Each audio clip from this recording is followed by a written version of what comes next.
You are now tuned in to Straight Talk Live with Greg Fann, where you are invited to have open discussions of topics ranging from social, political, economics, religious, or just open dialogue. So now, let's get to talking with Greg Fann. Grace and peace. This is Bishop Aaron Lackey, pastor of Temple of Prayer Family Worship Cathedral in Fairburn, Georgia, and presiding bishop of the United Churches of God in Christ Incorporated. I watch Straight Talk with Greg Fann, the Preacher Man, every Friday from 5 o'clock p.m. until 6 o'clock p.m. Eastern Time. That's right, Straight Talk with Bishop Greg Fann, the Preacher Man, every Friday, 5 p.m. until 6 p.m. Eastern Standard Time. Whatever you do, don't miss Straight Talk. You right, Bishop? You right. Don't you dare miss Straight Talk. Don't you dare miss Straight Talk. But we're gonna change. We're changing our time on Straight Talk. We're gonna go live each and every Tuesday with my good friend Pastor Shanan Jones, and I tell you, so much is going on here. But we want to just invite you to watch us here on Straight Talk each Tuesday now from 7 to 8, and we'll do it again at 5 o'clock. We'll run the program again Friday at 5 o'clock for those of you who did not catch it on Tuesday night. This is our new time here with Straight Talk. My apologies tonight, State Representative Ava Maven Thomas was supposed to be with us tonight. She is running for the 5th District Congressional seat. She's unable to make it. But we are here, and we're going to have a great, exciting program. You can call in with your question, comment at 404-308-0795, 404-308-0795. And I'm going to bring on my co-host, a young man who is always has something to say. His name is Pastor Shanan E. I need to put that E up there. Shanan E. Jones, the pastor of the Gathering Church. Hey, Shanan, how you doing? Hey, Bishop, how you doing? Man, if I was doing hello, Straight Talk audience. Do you want to say that again now? I said hello, Bishop, and I just said hello to the Straight Talk audience. Yeah, but see, when you ask me how I'm doing, you got to stop and let me tell you how I'm doing. Then you say hello to them. All right. How you doing, Bishop? I'm doing great. I'm doing great today. You know what? I love Shanan E. Jones, and that's because he got an E in the middle of his name. Because it reminds me of my late friend and the one who I really love and admire, the Reverend Albert E. Love. So, Pastor Jones, yeah, I'm doing great. Today. And Representative Thomas, as I told him, I regret that she's not going to be able to be with us tonight. Yeah. She's running for that congressional seat. We'll talk more about that seat and the nuance in terms of that special election and the actual election for November. There's a mover front that's dealing with some things in the Democratic Party. We're going to talk about that. But anyway, how's my friend Katia doing? Man, Katia is doing wonderful. She married me on October the 9th, 1999, and just been in just euphoria ever since then. She's always happy because she married me. You got to marry a good month. October was a good month to get married, but I don't know about you. But anyway, that's another story. That's another story. Well, how's the church going? How's the church going doing this? Church is going well, Bishop. I tell you, it's a tough time. But thanks be to God. God is always before the storm, right, and before the pandemic. So we were connected digitally, both for Atlanta and for our church in Liberia, West Africa. So God is blessing. Giving is good, and it's taking care of God. All of our needs are met. So I thank God for it. You know that old folk you say, he will meet all your needs according to his riches in glory for those who love the Lord, that are called according to his purpose. He will meet all your needs not according to the president, not according to the Congress, not according to any elected official, but God will meet our needs according to his riches in glory. But I'm just glad to have you as a co-host here on the program each and every week, and this is a new time for us on Tuesday starting at 7 p.m. And I want to talk, as we move forward, I want to talk a little bit. And first of all, I want to talk about our week guest last week what a wonderful person she is, Sister Warren, who's offering herself for the school board District 4. She has the it factor. Some people want it, some people need it, but she got it. She And had I'm it. certainly Yeah, hoping I that agree. yeah, I'm certainly hoping that people will go to the polls in this runoff and support her for District 4 seat. She's a beautiful, beautiful person, and her heart is about the kids, the kids, the kids, the kids. And especially with what's going on now in this pandemic and kids are going back to school. What are your thoughts, some of your thoughts around that? And then we'll move on and we'll discuss the Democratic Party and what's going on with that. But what are your thoughts around the kids and parents sending their kids back to school and the problem that kids and parents alike are wrestling with, this pandemic or this virus and going back and putting your kids possibly in harm's way. What's your thoughts, Pastor, as a pastor? Bishop, I told my congregation Sunday that we have two pandemics going on. There's the viral pandemic and there's the political pandemic. And this political pandemic has everyone so either confused or willfully confused. So honestly confused or willfully confused. But if the governor's mansion is closed because of safety reasons, because of COVID, if you can't do tours there because of COVID, if you can't go in some of our municipalities are having virtual meetings because it's not safe. I think our county government, Fulton County government, is getting ready to have a Board of Commissioners meeting on tomorrow. It will be a virtual meeting. It will not be a meeting where everybody's there, and certainly in the auditorium, people will be there. If it's good enough for the goose, then it's good enough for the gander. If the government says it's not safe for us to convene, then our public schools, our government-funded schools, should not be open. But I think people are caught up in the political pandemic, and it's kind of like leading sheep to the slaughter. That's how I see it.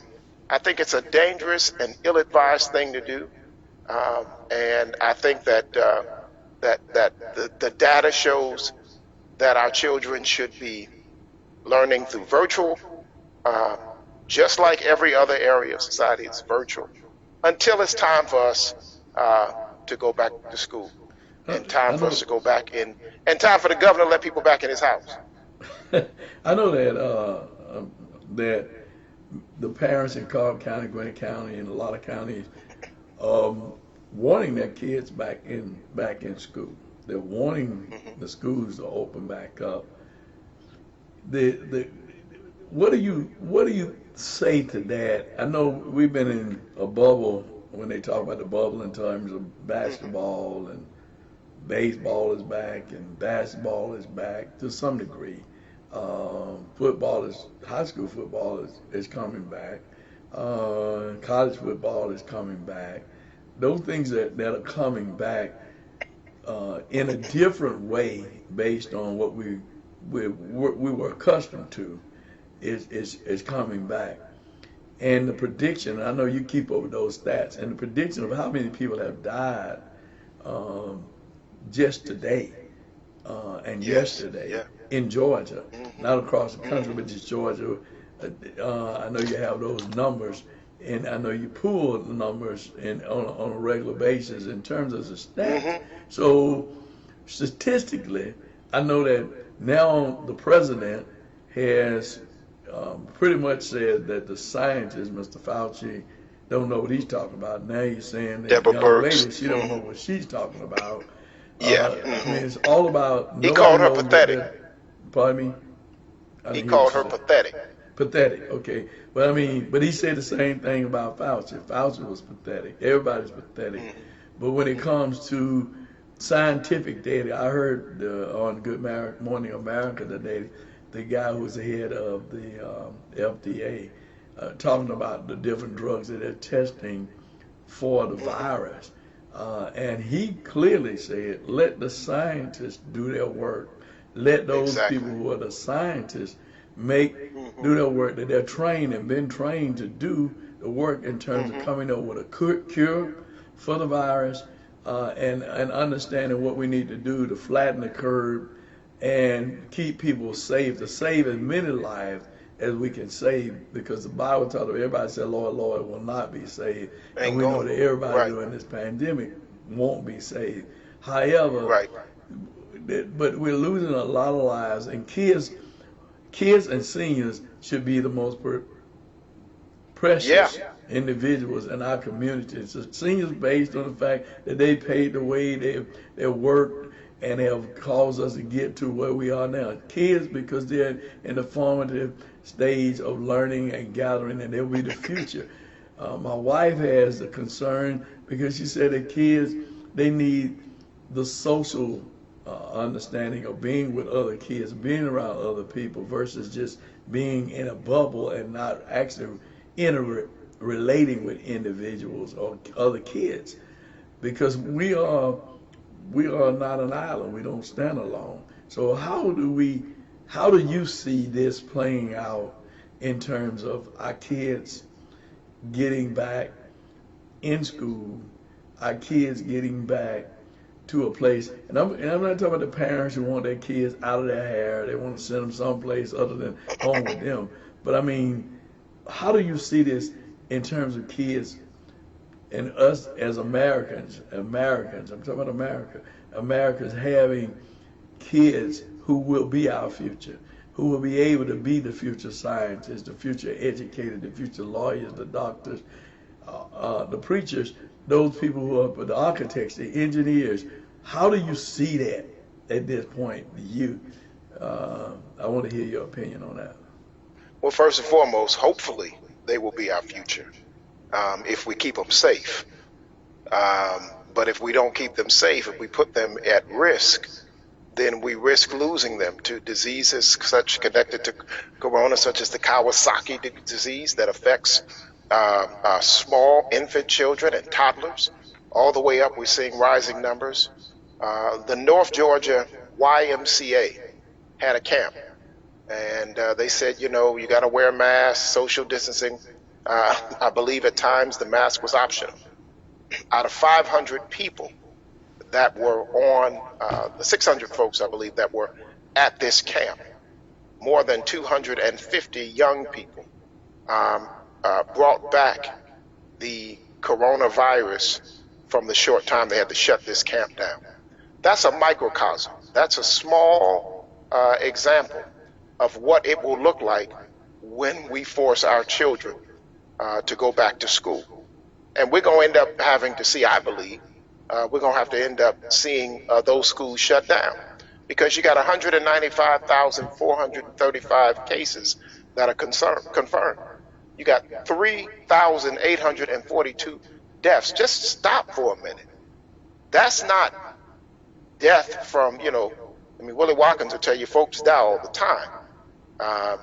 But the thing is that these are 3,842 deaths from a single bullet, from a single gun, from a single shooter called COVID. Okay? So that's 3,842 people who, had this pandemic not been there, they would not have died from this pandemic.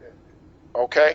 111 people are hospitalized from this one virus. If you had a guy running around or a gang walking around that killed 3,842 people, you would declare a state of emergency. You would tell people to lock their doors, stay inside, shutter in place. If you have a gun, arm yourself and be prepared. But that's not the case. What we're telling people is, oh yeah, there's a killer out there, but sure, let's send the kids on out, let them play on the playground, because we have freedoms, we have liberty, and they need their normalcy. Let them go to school, and we'll see if they get sick. We'll see if they die from this. But we're gonna have to find out. That's ill advised. We wouldn't be saying that if we knew that there was a gang going around or some crazy folks going around, like the DC sniper that was killing 3,842 people. We'd be locked in our houses. Why would we have the children go back to school? So I think it's a dangerous narrative. And it speaks to our political culture. It speaks to this culture that we're in today, that the idiocy of people racing to win an election to maintain power will kill people to get it. What will you do to get reelected? I will kill people to get reelected. And that's what sending our children back to school is. That's what opening these states up too fast and having people to run around enormously. That's what we're doing. It's a dangerous game. And our children need to be at home, and we need to be virtually educating them. And the government needs to be releasing the reserve funds that they have so that parents would not have to risk the lives of their children, themselves, their elderly, in order to go to work and to try to make a living. We're in a crisis right now. The government of America should act like it. Well, one thing in terms of when we talk about the government in terms of the money, how many taxes, well, you're not that old, but we're talking about taxes, how much taxes have we paid into the government that's really our money that you're not giving back to us? People are losing their homes because now they're sitting people outdoors. People are actually doing evictions now. So people don't even have a place to stay. People who have been real productive citizens in society now are homeless because of this pandemic and because of the lack of response from the government to make sure that people have what they need in order to provide for themselves and their families. I know that, like you and I and others, we're doing the best we can with what food and stuff that people provide for us to be able to give to individuals, and a lot of our churches are doing that to try to help individuals. But one of the things that people have to understand that a lot of churches, we're not like some of the mega churches, we have smaller churches. We don't have the resources that some of the larger churches have to be able to meet those needs. But government, who has the major dollars, the big dollars, that is our money, that they can give back to individuals through unemployment, through the stimulus package, through all these things. They need to start playing politics with people's life and people's well-being. And I agree with you on that 100%, because that's what's happening. It's like they're trying to eliminate a certain number of people in our country, whether they are young, whether they are old. You go back to birth control, you go back to a lot of things that they've done to stop birth control so we wouldn't have so many kids. This whole thing about reducing the population, it's like this is a thing to help reduce the population of individuals here on earth. People are talking about, I got a thing the other day, Social Security is saying, well, people are living longer now than they used to live. All of these things, it's like it's a plot to get rid of lives and get rid of people, because are we really serious about saving lives? Are we really serious about caring about individuals in terms of people? Are we only serious about getting elected to an office and then not be really concerned about people in terms of the welfare of people? As we are ministers, we love God. We love God's people. We do all we can with the resources and things that God give us in our hands to try to help as many as we can, but we can't help everybody. Government is not going to be able to help everybody, but government needs to set up programs like Roosevelt did back in the day. Those programs in terms of the welfare programs and programs that assisted people. Those things that they had to help people, they cut it out. And so now what we have is that we have this thing where people are really suffering, people are angry, people are bitter, people are jealous, people are hateful, people are envious. All of these things, that's what we see today because people are non-caring. Even the so-called Christian, non-caring Hmm. because people are suspicious in terms of people. What is your intent? What is the intent? What do you intend to do? What's your intentions? Are you really trying to help me, or are you really trying to use me to benefit yourself? Like a lot of these people that are running for office, are you really running to help me, or are you really running to get an office so you can help yourself?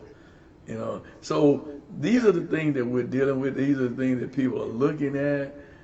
I mean, from a holistic standpoint, I agree with you, but our kids are important. They are our future.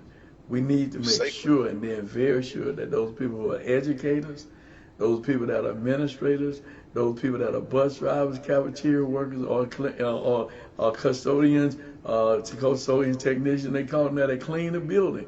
We need to make sure that those people are protected and those people are taken care of. And not only them, Juna, who was with us a couple of weeks ago, talked about Absolutely. it as a nurse, what she saw in New York, and she talked about care about us.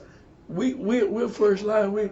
But don't keep doing what you're doing that's affecting us, that's causing a problem for us and our family, because we're putting our life on the line to save lives. The doctors, we see it on the TV all the time. The doctors are crying. They're overworked. They're overburdened. Now they start Oh selecting my who they're goodness. gonna save and who they ain't gonna save, because you're putting them in that kind of dilemma.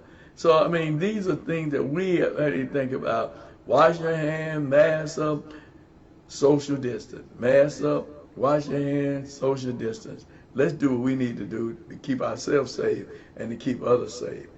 And I Yeah. appreciate your comment, then, because I know you had the stats and the number. And Karen Renee, councilwoman from East Point, she sent out information every day in terms of the numbers from the NAACP. Send out the numbers every day on this information in terms of how many lives are saved, how many people are in the hospital, how many people are affected. I mean, the numbers are going up and up and up. And when we look at that, where it went down and now it's going back up, uh, that's something that we need to really, really, really pay attention to, because this stuff is serious.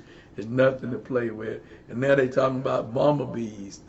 Now they talking about mosquitoes. But as a minister, when God, we talk about Noah and Noah, not Noah, but Moses. When Moses went to Pharaoh and said, "Pharaoh, let my people go," and he would not let them go, and God sent the plagues, one plague after another plague after another plague. I mean, hurricanes, and I mean, just one thing after another thing. I don't know if you noticed this, because maybe you're not a gardener. I am, to some degree. Uh, but the moms, the flowers that they call moms, that fall flowers, have already bloomed. They bloomed in July. The azalea bushes that March, they're blooming. I mean, what is that? He said we will know the seasons, and things are changing. We don't know. We don't know. We don't know what we don't know, but we do know that God is in control of all of this. And Yeah. but I thank you, Pastor. I know that I've talked a lot, but I got a lot of comments here. I'm going to read comments. Horace Jones is watching the show. That's your father. And Horace Hey, point, Dad. yeah, his point that we'll make this school will be a civic breathing ground. I'd rather for a child to miss a meal than to miss his rest. Is a breathing ground. Brian Hightower, he's watching. Richard Stone is watching. Horace makes another comment. He says, the new form of narcissism leads and avert group of self-concerned individuals. So call me and put your comments in, and I will read them on the program here on Straight Talking. Thank you for your comments, Brother Jones. Thank you so very, very much. It's just the truth. It's just the truth, Sean. It's It just the is. truth. It is. Um, do you have something else you'd like to add to Yeah. this? I think that the church uh, had better get ready, um, because there would be a time when government and everything would fall and would cease, and the government that's on the shoulders of our Lord, that's us. And we have to be ready to stand in the gap right now. Mark 9, Jesus comes down from Mount Transfiguration, and he's got Peter, James, and John with him. Their minds are blown as to what they had just seen. But then the other disciples are having a conversation or an argument with the scribes, and Jesus comes to see what the commotion is about. And a man comes and says, I brought my boy to your disciples because he's got this demon that causes him to convulse and to throw himself from one place to the other. Demons even thrown him in water, tried to drown him, threw him in fire. And I brought him to your church, and they could do nothing for him. I brought him to your church. I've been to the government doctors. I've been there. I could expect that they couldn't do anything. But then I brought him to your church, and your church could not answer it. And Jesus goes on, and we know that this story is in 3 of the synoptic gospels. But Jesus goes on and says, you perverse generation, how long must I deal with you? How long must I be here, you faithless generation? And then he says, bring the boy here to me. And of course, he rebukes the demon, and the demon leaves.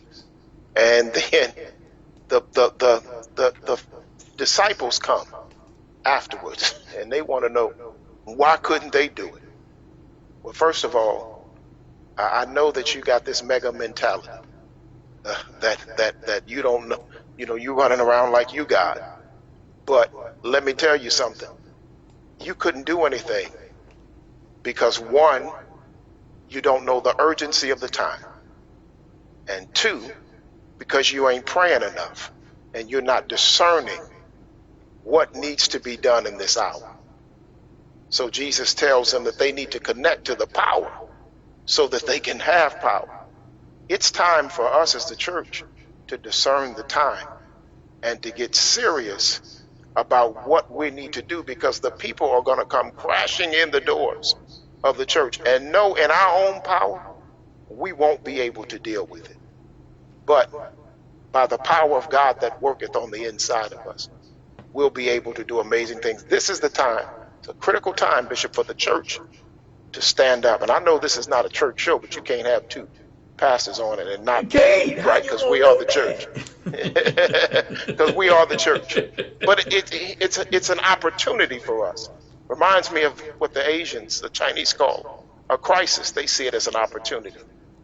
This crisis, for those who are in crisis, an opportunity for us to do amazing work and transform lives and win souls in this hour.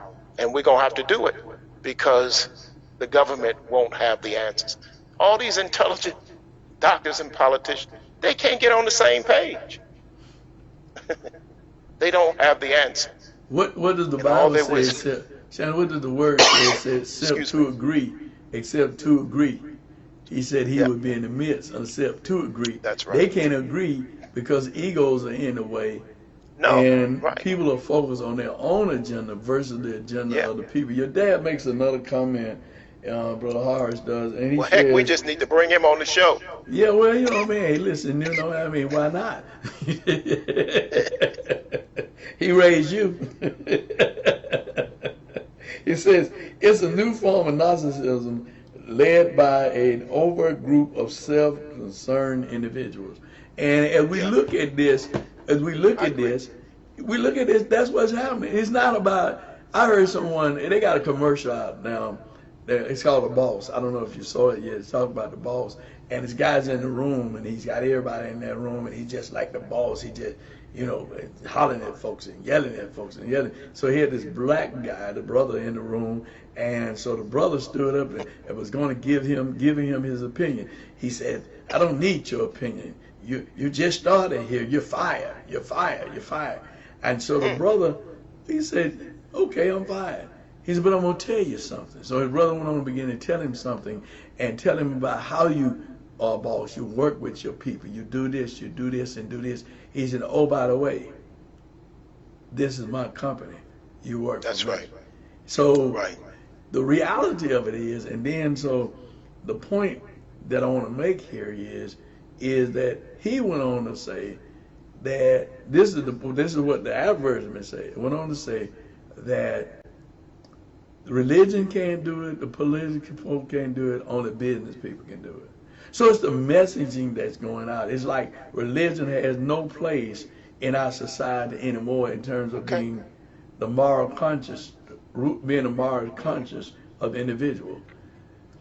Religion has always been the moral conscience of a society that kept a society from being corrupt, because people had the fear of a power that was greater than them. But the moral conscience of America, America's moral conscience is now gone. There is no morality in America, very little morality in America. With all the churches, the cathedrals, and all of the things, there's very little morality in this country today. Yeah. You know, we talk about in God we trust, God bless America. We don't even sing that song anymore, God bless America.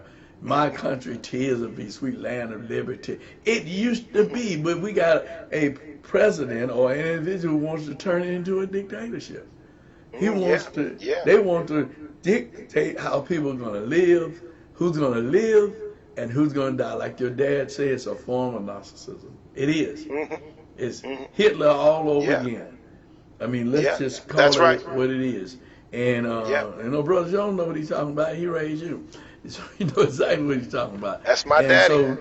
So, I said, that's my daddy. That's your daddy. That's right. He knows exactly what he's talking about, and he's putting it out here because this is the thing that's missing in our society, that we're not dealing with straight talk. This is a program called what? Straight Talk, and that's what we're doing. Talking. Straight Talk. We'll be right back. We'll take a commercial break here. Our commercial break, you know, I did radio and TV, so I know the only thing I know to do is say we're gonna take a commercial break. I don't know about taking a break. It's gonna be a commercial break. You can call it what you want to call it, but it is a commercial break challenge. That's what it is. We are AFIA Environmental Group. My name is Yolanda Pickestock, and I am an owner of AFIA Environmental Group. We are here at Liberty International Church disinfecting for the COVID-19 virus. This disinfectant is a powerful disinfectant for the virus. However, it is safe for human consumption. And we will allow our technician to give you some additional information about the process, what he's doing, and how the chemicals work. Chlorine vital oxide, which is a chemical that is used to kill mold, mildew, viruses, fungi. Actually, it's one of the best non-invasive chemicals on the market. As you see, we are here disinfecting this building without having to be on a full mop gear. What that means to you, that it is friendly when it comes into human contact, but at the same time, it has the ability and effectiveness to kill germs. We are AFIA Environmental Group. In addition to providing disinfectant services, we also carry hospital-grade medical masks and the KN95 mask. If you are interested in our services, please contact us at 404-973-0502.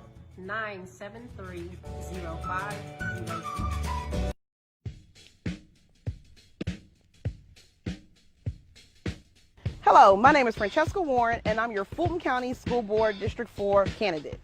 With 18 plus years of experience as an educator, instructional coach, literacy coordinator, and more, I am the most qualified candidate for this job. As a mom and a wife, my goal is to advocate for our community and children as a long-time South Fulton resident. I hope to earn your support, your prayers, and your vote on August 11th with early voting starting July 20th.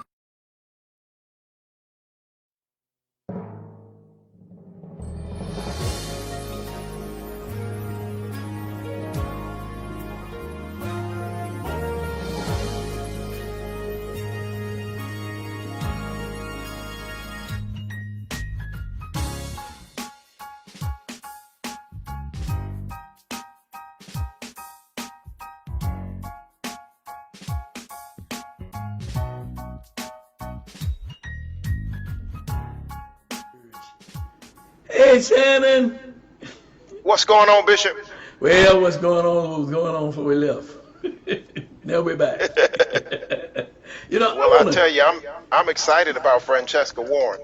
I am too. I am too. I believe she's going to be a great school board member for us. Really, really do, because she again, I said she's got that it factor, and she cares about the kids. She's an 18-year veteran in the school system. She has been an administrator, and she has 4 kids. She has a kid 20 Yeah. and 5. 20 to 5. Lord have mercy. 20 to 5. 20-year-old and a 5-year-old. Whoop, she gonna be in the school system a long time. A long For a time. long time, Doc. Long time. But she cares about kids, and that's most important, because she understands the intricate part of the school system.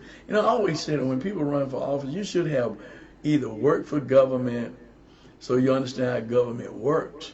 And she has been a school teacher, so she understands in the classroom and that as an administrator. So I appreciate her offering herself for office, and I hope that folks will go to the polls and vote. August the 11th is early voting, and so it's going to be taking place.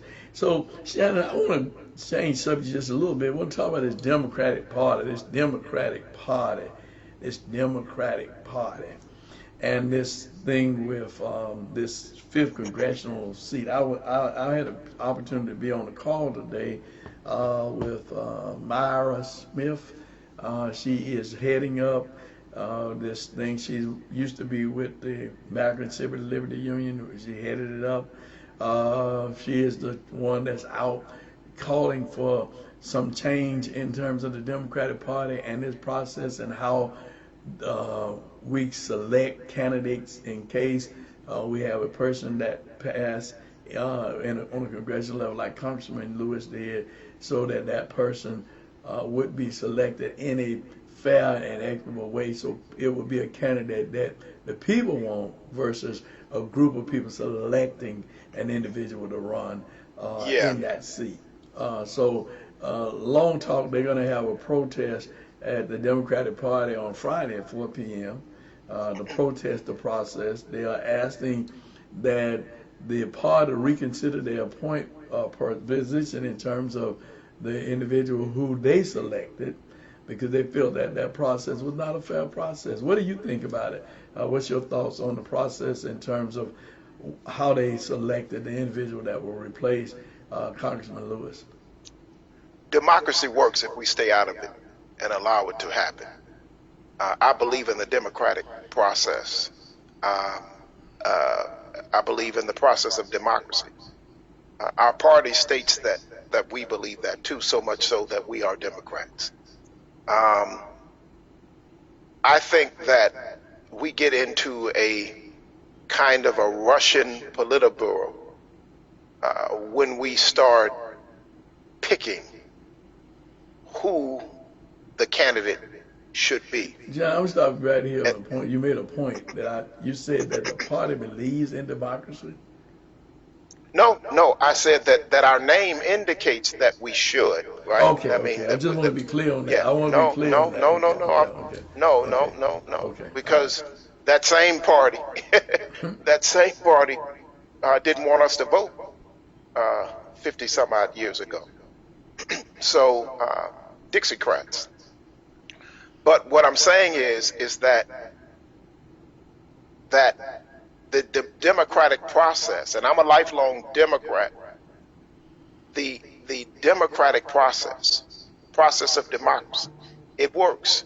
And the people should always be the one that makes a decision. But we're creating, and this is my not my fear, but my concern, is that we're creating within the Democratic Party and the Republican Party, but I'm not in that party. We're creating a political class, an oligarchy, a small group of people within our party that are making a decision as to who is in and who is out. In the macro, this is where it gets dangerous. In the that's what's happening in Georgia. In the micro, to me, and feel free to email me, call me. But in the macro, what happens is you create a political class of either billionaires or those who are backed by billionaires. When you do that, you cut off the process of democracy and the voices of those who need to be heard and those who would be great representatives of the people because they know how much a loaf of bread costs. They know when mayonnaise is going up and when chicken is going up and when toilet paper is going up because these are the people that live where we live and experience what we experience. When we bring in a heightened political class of people that don't have the connection as to what we're doing on the street, then we run into a very dangerous place. And that is my concern, that we are moving in a very dangerous place. And I'm not knocking Senator Nakima. I'm not knocking anyone. I'm just saying let the people make the choice. Well, I agree with you on that. I think that what we have done, or what we continue to do, Shannon, actually really is we continue to allow ourselves to be, well, if I could use a street term, pimp, Yeah, used uh, to benefit somebody else's personal ego, somebody else's personal position. We allow ourselves to be pimp like that, and yeah, we got to stop being pimp. I mean, that's just a real truth. We just got to stop being pimped by individuals that want to control us. Um, that's really what's going on. I mean, just in a real sense, whether it's the Democratic Party, whether it's whoever it might be, we just got to stop allowing ourselves to be pimped. And people are saying, well, we know best what you need. We know best what you need. We know best what you need. How exactly, can you know best exactly. what I need? What Let me I make a need. That's decision right. for myself. Let me make a decision for myself because I believe, this is me, I believe I know best what I need for me. I don't think Hmm. that you know better what I need for me than I would know what I need for myself. And so that's why we have a democracy, because democracy is to give people an opportunity to choose who they themselves feel would best serve in their interest. So when we cut out that process, when we cut out the process where we are allowing a group of people to select who they feel we need to have, then we no longer have a democracy. What we have then is a dictatorship. And that's what this Exactly. country is fast moving to, is a Hmm. dictatorship. It's truly a Hmm. dictatorship because we can no longer allow ourselves to be dictated to, because that's what we're Hmm. being done. Whether it's the Democratic Party, the Republican Party, or whatever party, we cannot allow ourselves to continue to be dictated to by individuals telling us what's best for us. And so, for that reason, that's one of the things that people are concerned about is that. So, that rally to on Friday at 4 p.m. They're asking people to sign petitions and what have you. And let me just be clear. They want to make it clear that it's not about an individual. It is really about a process. That's It's right. really That's about a right. process. It's not about an individual. It's really about a process. So we got to be clear on that, because when you start talking about an individual, then the conversation is totally different. You just don't like so and so. You just don't. No, that's not what it is. This is a democracy. We have the right to choose whoever we want to serve and represent us. We have that right as And we have to American push. citizens. Yeah, Do what now? I'm sorry. I'm sorry, Bishop, Go on. but and we have to push back. We have to fight when our voice is being taken from us by someone who is deemed our enemy or someone who is deemed a friend. We have to fight against that. We have to fight against the shutting of our voices. That's what happened in this process. A few people got together and decided that they speak for the masses. And every time that has happened and has gone unchecked, that's when a dangerous, tyrannical situation begins to happen. And we can't fight dictatorial moves in Washington, in a White House, and lay down to it and cowtie to it when it's happening in Georgia, in Fulton County, um, by our own uh, uh, representatives and those who are leaders in the Democratic Party. You're a leader because the people put you there, and when you decide that the people don't have a voice, uh, then you're moving us away from a democracy. So Washington can happen that way because it's happening in the micro, in Georgia and in states and in areas, and we got to push back against that. So I'm very glad to know that the democratic process is still at work and will be at work on Friday at 4 o'clock. I salute that. That's necessary. You and I have been talking about this for a while in terms of, and see, there you have a lot of people, they don't profess to be Democrats anymore because they don't see the Democratic Party as being a party of the people.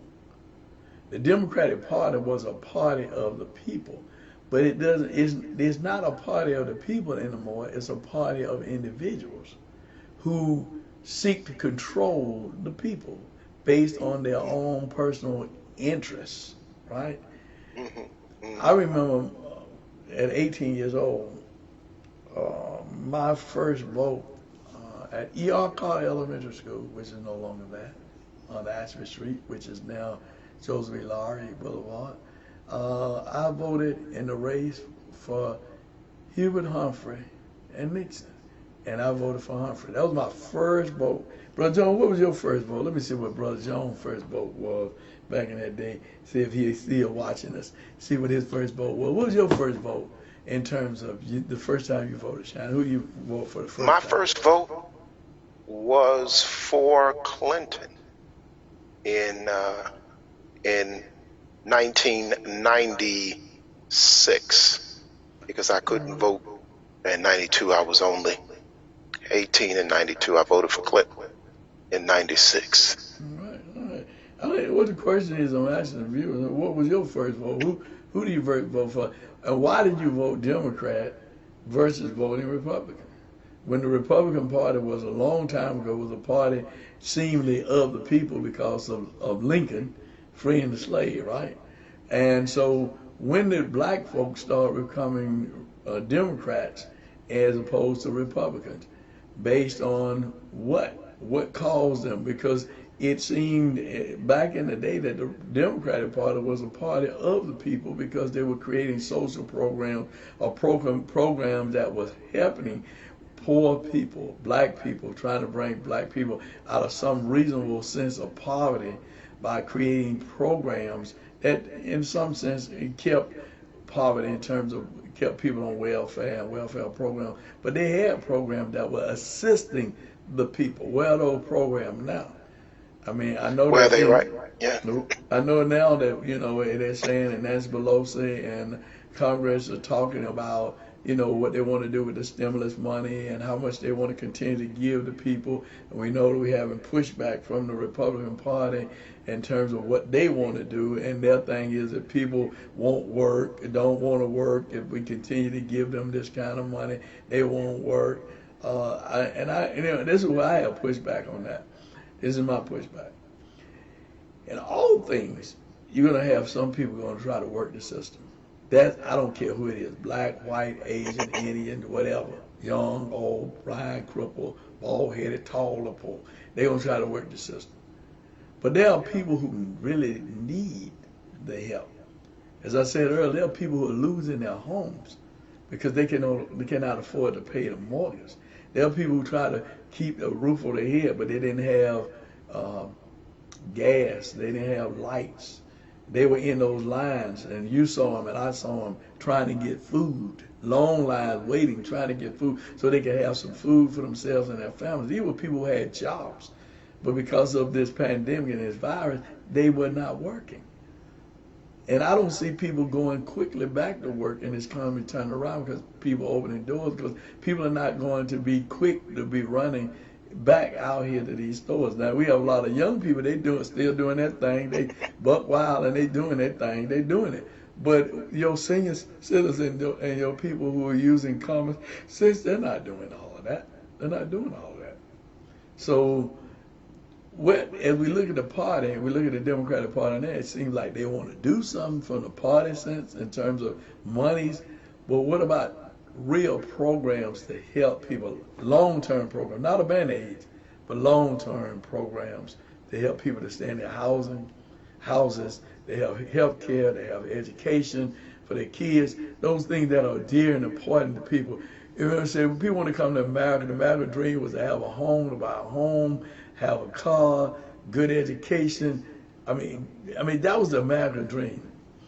But what is the American dream today for your generation? Yeah. What is the American dream today for your generation? That was our American dream. What is your American dream?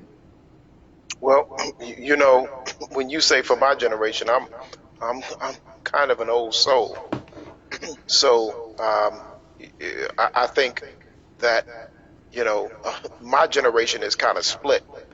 There are those of us that are not concerned about some of the, about building families, about being married, and I have friends that still have not been married. They date, um, but never been married, never owned a home. Have they may have children uh, by someone, two or three, or they have no children. And the focus is, to go back to what Pop was saying, is there's a kind of social narcissism in that, when we don't focus on building community in our home and then in our neighborhood, but we're focused on on our own selves, on making money and being satisfied and being happy for ourselves, but really not contributing. And then there are those of us that are maybe not with a family, but are focused on contributing and making a difference through activism and through business and through various ways. So we're split. We're not a monolith in that. But I will say that we're in an interesting time. You talked about the Great Society. You talked about all of the social programs, the WPA, and all of those programs that FDR used to woo black folks from the grand old party that of Abraham Lincoln, that freed us. Republican Party. Lincoln was a Republican, freed us from slavery, emancipated us from slavery. So we felt endeared to the party of Lincoln. And FDR's programs brought us out of that and gave us a shelter within that, and gave us programs to help us to uplift. So it's very interesting to see now where we are. Black people are largely conservative, still, by and large. So, you might see a shifting of folks that will begin to move from the Democratic Party, excuse me, and become more independent. And maybe the Republicans will wisen up and begin to look at the fact that all people should perhaps never be in one party, but that we should perhaps be, as the Jewish community and others are spread abroad, that we should be in various different parties to kind of level the playing field. So that door may open, like FDR brought us from the grand old party. Maybe you'll see a shift there with some of their policies and in terms. So you just never know what's going to happen. My problem is, in my last 30 seconds, is that the Democratic Party is leaving me like hip hop left me. When I listen to hip hop today, I don't know what they're talking about. I have to go back and cut on the old stuff, Bishop, and listen to Run DMC. I need to listen to Cool Herc. I need to listen to Grandmaster Flash. I need to go back to the Sugar Hill Gang. And then I need to listen to, some of those LL Cool J's and those that came from that. Because I just don't know what's being said anymore. And I'm starting to feel that way. with my party, and I'm a lifelong Democrat. So it's with great pain that I say that. I don't want to see that party create an oligarchical political class that mutes the masses. Well, I want to say this, Shannon, that one, thank you for your views and your opinion today on this program, Straight Talk, and thank you for just being who you are and committed to social justice, which is very important today, more so today than ever. And giving some guidance and some directions to some people. But I think for both of us as men of God is that we have to deal with the moral fabric of our society. Politics cannot rule the rule of the day. Because in the end, we have to have people to understand that millions of people have died already, prior even to the pandemic. But we all going to leave here. How we leave here is one thing, but where we spend eternity is another thing. And we have to get people back to that message of eternal life, salvation, repentance, and redemption, and not focus so much on materialistic things, because we leave whatever we gain here to someone else. Solomon said, out of all his wisdom, he was going to leave it to a wise person or a fool. But one thing that he really realized, he was going to have to leave it. He was going to have to leave it. He was going to have to go somewhere. He wasn't going to stay here forever. And I know that people need to know that they know that they didn't come here to stay forever.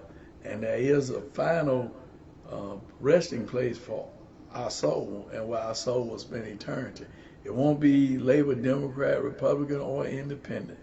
It's going to be Labor, a child of God, and whether or not you're going to be able to enter into that place that he promised us, which would be with him for eternity. So that's a decision that we all have to make, and that's a decision that everyone has to make for themselves.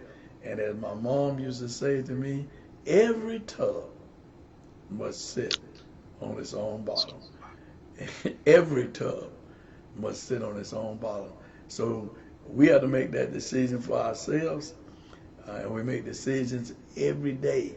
As we ride up and down the street and we see the decision made by many, many people that are doing many, many things that and we thought we'd never see done in this life, because people are making those decisions. But we have to pay for everything that we've done in the end. So whoever the president is, he or she will have to pay for whatever decision they made that affect the lives of God's people, just like Pharaoh did. They're going to have to pay, because God's going to call every one of us into account of whatever we've done. And he has said to us, and as I say all the time, whatever you do unto the least of them, he said, you do also unto me. And if you do not take care of the least of them, he said, in hell you shall lift your eyes. I believe that. That's why I continue to stand for the least, the less, the lost, and the left out. I believe that's why you continue to do that as a social justice pastor, the Gathering Church. You want to invite people to your church this and your virtual church. We have this 1 minute left. Certainly, I want you to join us every Sunday. Thank you, Bishop, at 11 a.m. on the Gathering church page, the Gathering page, the Gathering ATL on Facebook Live. You can also go to Shanan E. Jones on Facebook Live. 11 o'clock for the Gathering. All right, and you can also watch us at Liberty International Church, or go out to Greg Fann's page. We're on at 10 a.m. and join us, won't you? As we get ready to get out of here, we want to say you've been in tune to Straight Talk.